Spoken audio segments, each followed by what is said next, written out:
Aujourd'hui, bonjour à tous, révision des 10 000 d'un T-Max 2021. Donc, changement de filtre à air, les bougies vidange, contrôler la tension de la courroie et aussi alléger les galets pour qu'il ait ce petit plus à l'accélération pour éviter ce creux qu'on connaît là sur les dernières séries entre 0 et 40 là, voilà. Donc voilà, on est parti. Donc je vais commencer par le mettre en vidange et démontage donc de la transmission pour le changement des galets. Donc on commence. Alors ce qu'il nous faut comme outil: tournevis cruciforme, petite empreinte et grosse empreinte. De mémoire, on en a parlé avec un abonné, donc c'est du PH3 la tête et non du PZ3. Moi le mien c'est un PZ3 mais il est tellement usé qu'il finit par être un PH3. Donc voilà, cruciforme normal, un petit plat et une clé Allen de 4. Donc on enlève les tapis,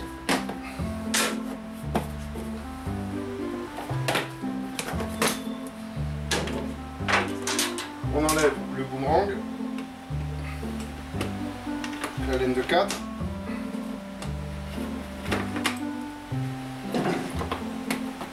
On a 3 vis là sur le boomerang.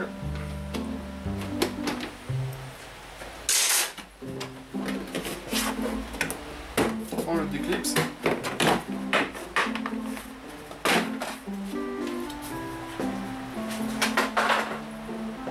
Donc le boomerang, ce qu'il nous faut en fait, nous on veut sortir le carter qui est ici.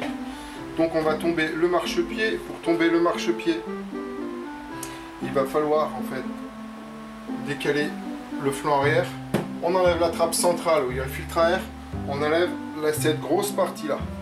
On va enlever le bas de caisse et décaler la face. Donc pour le bas de caisse, ce sont des clips. On appuie au centre.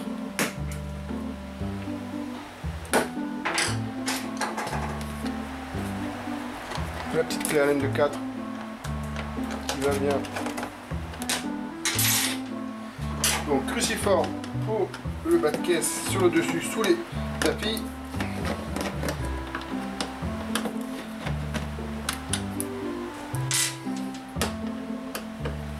J'enlève ici pour pouvoir décaler la face.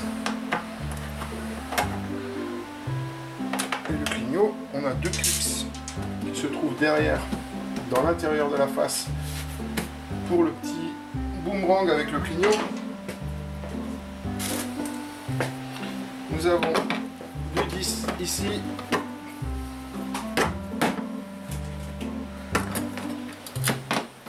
une ici, une qui se trouve ici.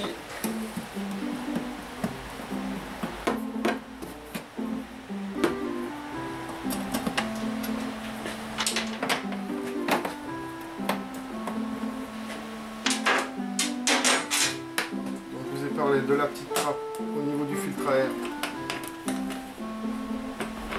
avec une clé Allen de 4. On le déclipse. Donc je vous reprends. Donc le filtre à air se trouve ici avec les 4 cruciformes. Donc quand je vous parlais, donc on a une série de clips. Là on a les vis cruciformes. On va décaler un peu le flanc pour pouvoir sortir donc le marchepied avec cette même pièce. Concernant le boomerang avec le clignotant, nous avons des clips à l'intérieur. On les enlève. Moi je le décale, je l'enlève pas complètement, je le décale pour pouvoir sortir le marchepied.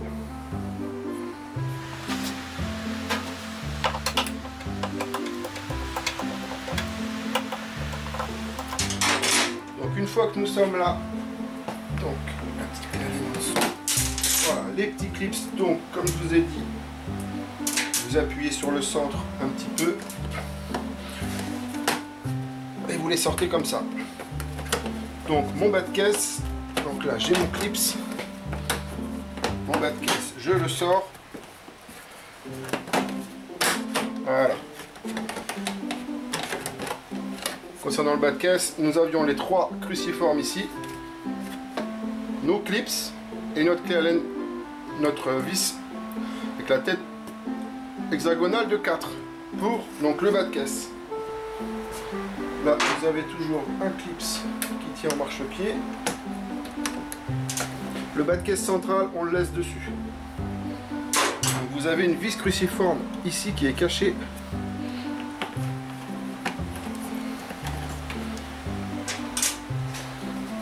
Je enlève l'autre vis pour pouvoir le décaler.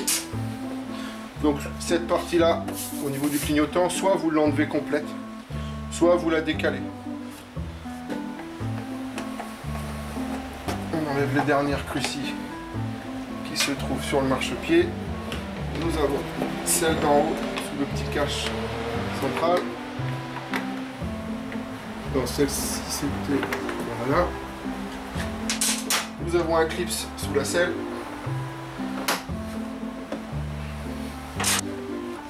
Donc voilà. Donc là, je vais écarter. Là, c'est juste un caoutchouc. Voilà. Nous avons... Donc quand j'ai écarté le flot arrière, nous avons un petit clip se caché ici. Voilà, faut pas l'oublier, pas tirer dessus. Donc c'était ma dernière vis. Après je vais sortir cette grosse pièce.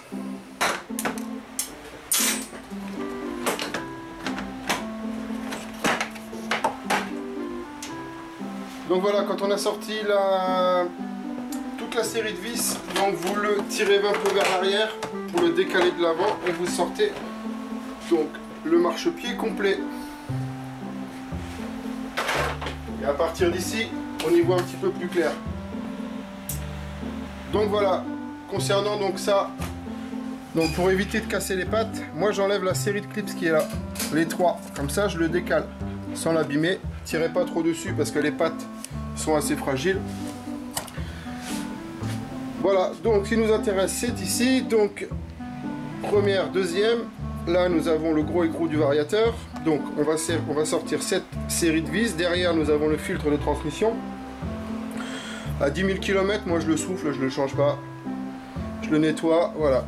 On enlève la sonde lambda et on va tout sortir. Donc le premier cache, j'insiste sur le fait qu'il faut prendre le bon tournevis. Parce que vous avez vite fait de flinguer la tête et après vous allez être obligé de la taper et c'est pas cool. Surtout que c'est pas des vis standards, vous n'allez pas les retrouver. Il faudra les reprendre en neuf. Donc là quand j'enlève mon cache, j'ai accès directement à l'écrou de variateur qui est ici. Donc c'est du 29 et là derrière nous avons encore 3 vis. Pareil en PH3.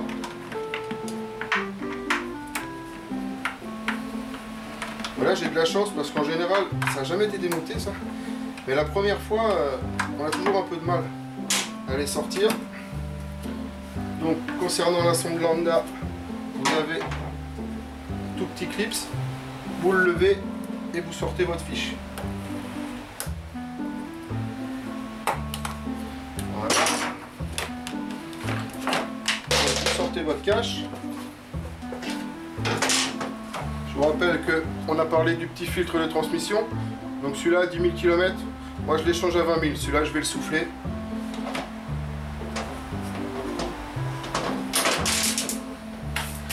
Donc voilà, donc nous allons enlever donc, la série de vis du carter.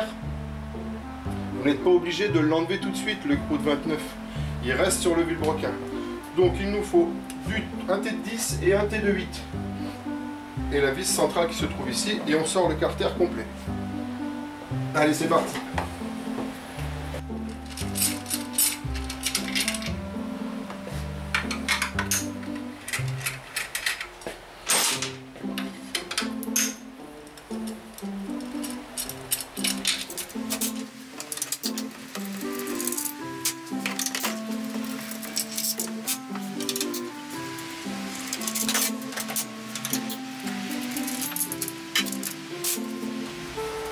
Donc des vis de 10, on en a 1, 2, 3, 4, 5, 6, plus l'écrou central, et après le reste c'est du 8.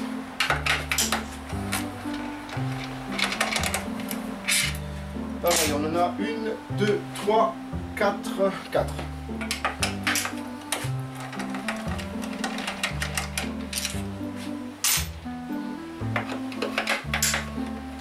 c'est quasiment la même chose que sur les anciens modèles, hein. On est sur la même base, hein. Juste l'habillage qui change.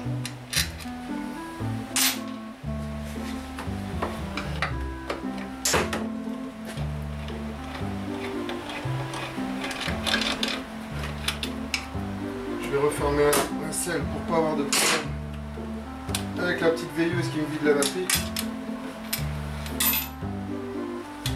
Alors une fois arrivé ici, on va sortir le carter. Donc suivant les véhicules, suivant les kilométrages, ça vient plus ou moins. En général, on ne devrait pas avoir de problème avec celui-là, à part si c'est un véhicule qui est lavé très souvent. Alors, on va le tapoter un peu.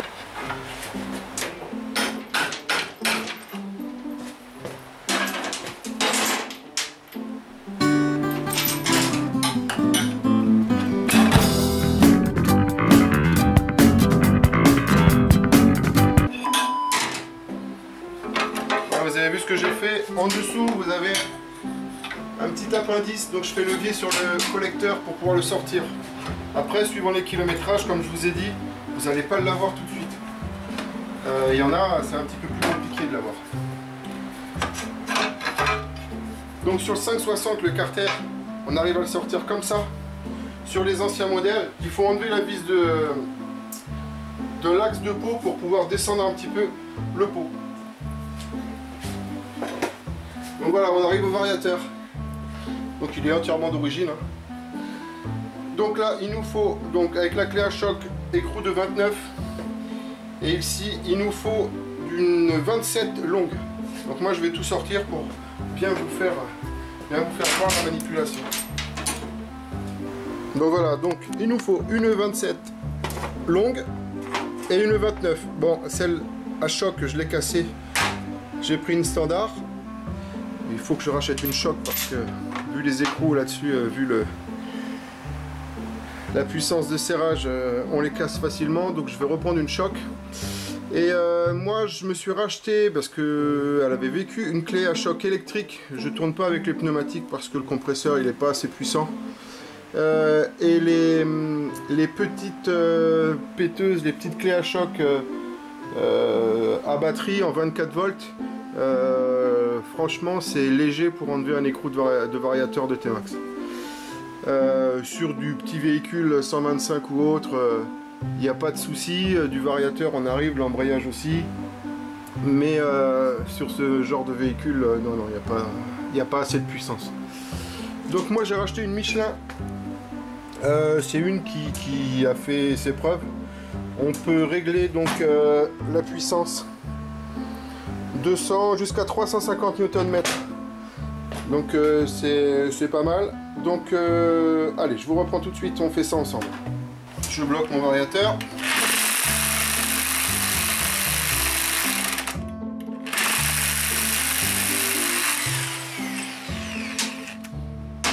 Voilà, je fais l'embrayage.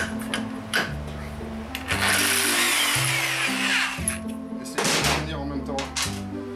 Donc mon embrayage, donc mon écrou, j'ai ma bague avec mes deux joints toriques. Je sors le variateur complet.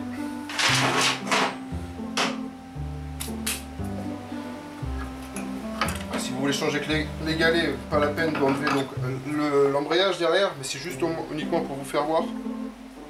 Donc 10 000 bornes, c'est sûr que la courroie elle a rien. Après la petite manip pour remettre la courroie en place. J'ai beaucoup de demandes là-dessus, de personnes qui font des démontages de transmission, des changements de courroie. Le problème c'est qu'ils sont bloqués au niveau du resserrage du variateur, puisque la courroie est en course finale, et donc quand vous serrez votre variateur, vous le serrez sur la courroie et non pas sur le vilebrequin. Donc le variateur, je vous ai dit c'était en origine. Donc les galets. Donc le galet d'origine fait 21 grammes. Alors il voulait alléger, mais pas trop, il veut pas qu'il hurle en fait. Le problème des véhicules qui hurlent, c'est horrible tous les jours à entendre. Donc on a mis des 400 Majesty, je vous mettrai donc la référence pour ceux qui ne la connaissent pas, mais elle est connue. Donc c'est une galette 400 Majesty en 19 grammes. Donc 2008-2011, c'est la dernière phase des 400 Majesty. Donc en 19 grammes. Donc voilà, je remets les galets donc en 19 grammes. Il n'y a pas de sens. On remet les guides dessus. Voilà, donc alors. Donc la référence des galets, alors 5VU-17632-00. Donc ça, ce sont les 400 Majesty. Les derniers 400 Majesty jusqu'à 2008-2011. Donc pour remettre la courroie dans son logement, parce que là elle est en bout de course, donc nous, pour pas la serrer notre variateur sur la courroie, on va la faire rentrer donc dans l'embrayage centrifuge là. Donc en fait je prends mes vis de carter, les vis de carter, celles de 8, et vous allez voir, il va s'ouvrir tranquillement. Donc vous mettez les deux, hein. Ne mettez pas une seule. Et au bout d'un moment, vous allez sentir que ça va durcir. Et c'est là que l'embrayage va se démultiplier. Et la courroie va rentrer tranquillement dedans. Donc faites jouer les deux, pas une seule. Vous y allez tranquillement. Pas obligé d'aller en bout de course. Vous allez sentir quand la courroie est au bout de toute façon. Déjà on voit qu'on a beaucoup plus de battements. Et quand vous serrez le variateur, pas hésiter aussi à la tenir et qu'elle soit lâche. Que vous ne la sentez pas prise entre les deux. Voilà, donc je les ai pas mises à fond, il n'y a pas besoin. On sait que ma courroie, donc on a de la place. Elle n'est pas en bout de course, mais je peux le remettre. Donc je remets mon variateur.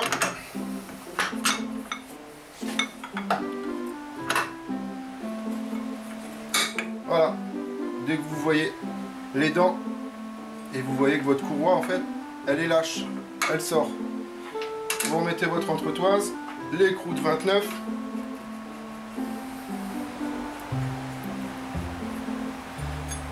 Et vous serrez et vous sentez que votre courroie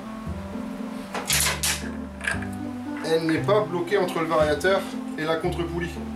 Voilà. Donc ça on le serrera à la fin. On met l'écrou de 27.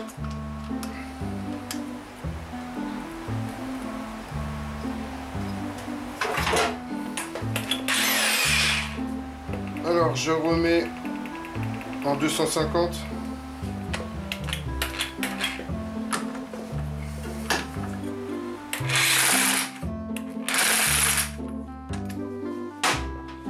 Et je vais remettre en 350 pour le variateur.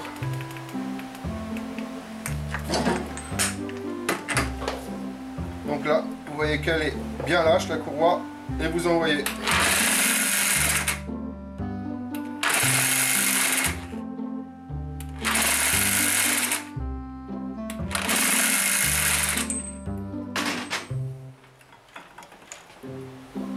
Voilà, à partir de là, vous enlevez vos deux vis de carter. Ce que je fais après, moi je le démarre pour que la courroie se mette bien dans son logement. Comme ça, quand je remets le carter, je suis pas embêté.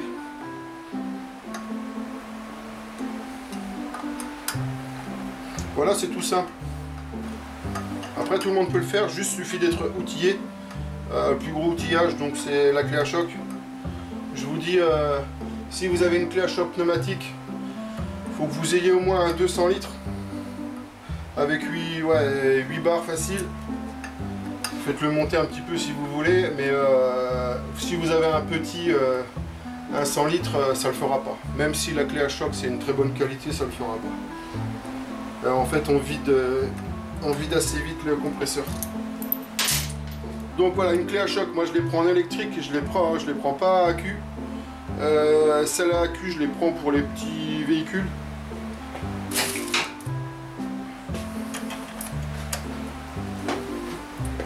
Alors ce que je fais, je le démarre.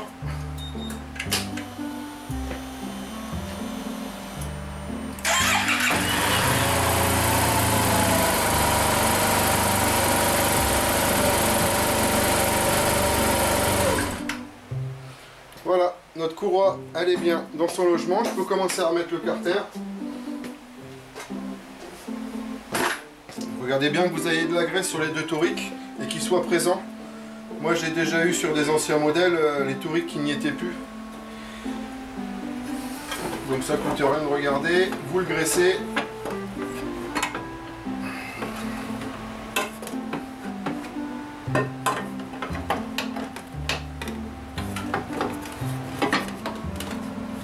Faites attention que le joint se mette bien.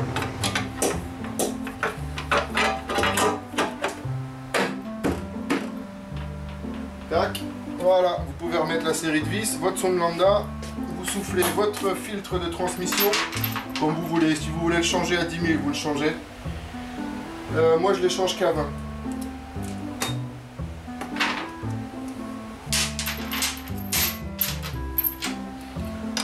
Donc on remet la série de vis. Tac. On est 6.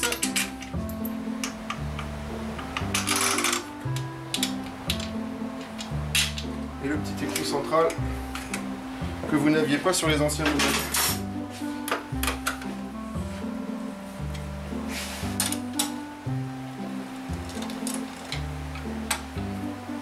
Peut-être pour éviter une résonance qu'ils ont rajouté celle-ci.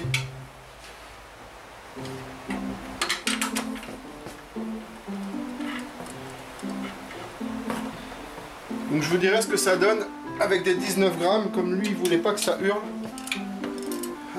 Pour éviter je me répète, mais ce trou là qu'on a sur les 2020, même les 2022, même que vous soyez en sport, on sent qu'il manque quelque chose, quoi.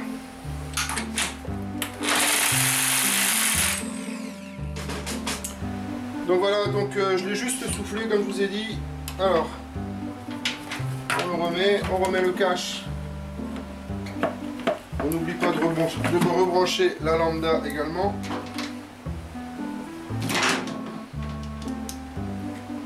Ce que je fais, je les remets toujours à la graisse, ces vis là.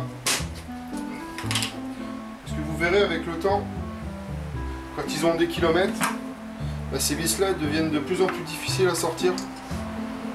Parce qu'elles grippent un chouïa et on a vite fait de foirer la tête. Déjà celle-ci on le voit, elle commence déjà à être oxydée. Et ça c'est les véhicules qui sont beaucoup lavés aussi. Bon, dans notre région on n'est pas trop embêté par la pluie.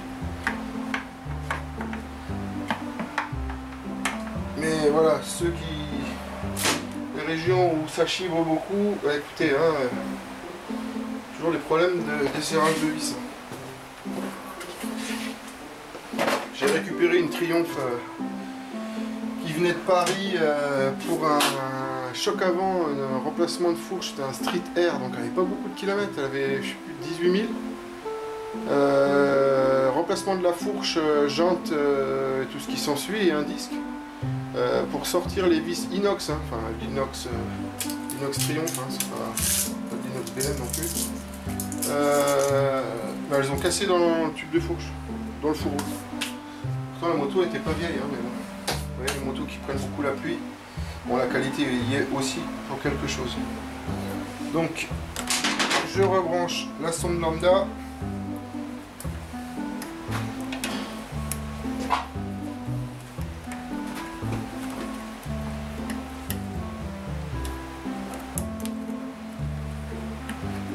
Dans le logement, le petit carter. Pareil, je remets un chouïa de graisse sur le filetage.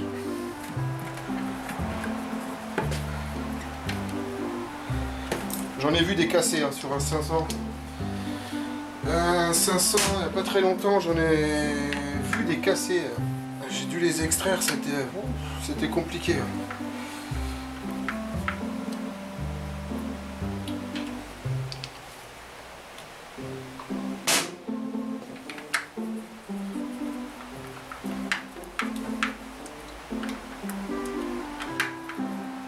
Donc voilà, concernant la transmission, on est ok. Je vais le passer en vidange. et changement des bougies et du filtre à air. Donc les filtres à air, je vous l'ai fait voir tout à l'heure, les 4 vis sur le petit cache central. Donc celui-ci, les 4 vis, 10 000 km suivant l'état, vous le changez. Bon, je le change d'office moi, mais vous pouvez aussi le souffler. Hein. Voilà. Plaquettes, les plaquettes arrière avaient été faites donc en même temps que le pneu arrière il n'y a pas très longtemps. Donc je ne fais rien là-dessus, je vais juste faire donc les bougies qui se trouvent derrière le cache central. Donc je vais décaler la grille de radiateur. Donc concernant les bougies, ça se passe ici. Je vais enlever le cache central, la grille de radiateur, et je vais accéder donc aux bougies, si vous voyez, qui se trouvent ici. Allez, à de suite. Donc pour la vidange, donc c'est comme les anciens modèles, le gros écrou de 17 et le filtre à huile qui se trouve ici. Il est évident que à la dernière révision, ils ont un peu serré fort. C'est sûr qu'il n'allait pas s'envoler le filtre. J'en suis encore essoufflé tellement qu'il était trop serré. Le bouchon de vidange également. Donc ouais, je vous le répète, ça ne sert à rien de serrer comme des bourrins. Parce que après, pour le sortir, c'est une catastrophe. Donc voilà, je le laisse en vidange, je vais faire le filtre à air et les bougies en même temps. Donc je viens d'enlever les 4 vis. Donc vous avez le petit cache et le filtre à air qui se trouve ici. Voilà. Donc après vous remettez votre neuf ou vous le soufflez à 10 000. C'est vrai qu'il n'est pas tellement sale. Bon, moi je les change d'office. Vous regardez dans la boîte s'il n'y a pas des feuilles ou quoi que ce soit. Vous nettoyez bien. Et voilà, on va faire les bougies. Donc pour accéder aux bougies, nous avons ce cache là. Donc ce qu'il faut faire, c'est enlever celle-là avec une clé Allen de 4. Celle-ci des deux côtés donc, et la série de clips qui se trouve ici du bas de caisse. Vous avez la même chose de l'autre côté. Et vous sortez donc la grille complète. Et vous avez accès directement donc aux bougies. Donc voilà, j'ai donc, bon, j'ai pas enlevé le cache complet, je l'ai juste décalé. Donc voilà, on a accès donc au cache culbu. Donc j'ai enlevé les antiparasites. Juste un conseil, ne tirez pas sur les fils. Tirez sur l'antiparasite en lui-même, même s'il vient difficilement, qu'il est un peu dur à enlever, ne tirez pas sur les fils. Voilà, donc je vais changer les deux bougies. Et voilà, donc la révision est finie. Donc pression des pneus, les plaquettes étaient bonnes, les pneus ont été changés. Je vais remonter donc l'habillage complet. Et on passe après donc sur le voyant oil à enlever. Et nous aurons terminé cette petite vidéo. Donc nous ferons un petit contrôle d'eau en même temps. Le bocal est ici. Bon, il est un petit peu sale, on ne voit pas grand chose. Mais il a l'air d'en manquer un petit peu. Donc on refait un petit rajout. Je vais resserrer donc le frein de parking qui se trouve ici, juste avec le petit écrou. Et donc voilà, on en a terminé avec cette machine. Au revoir.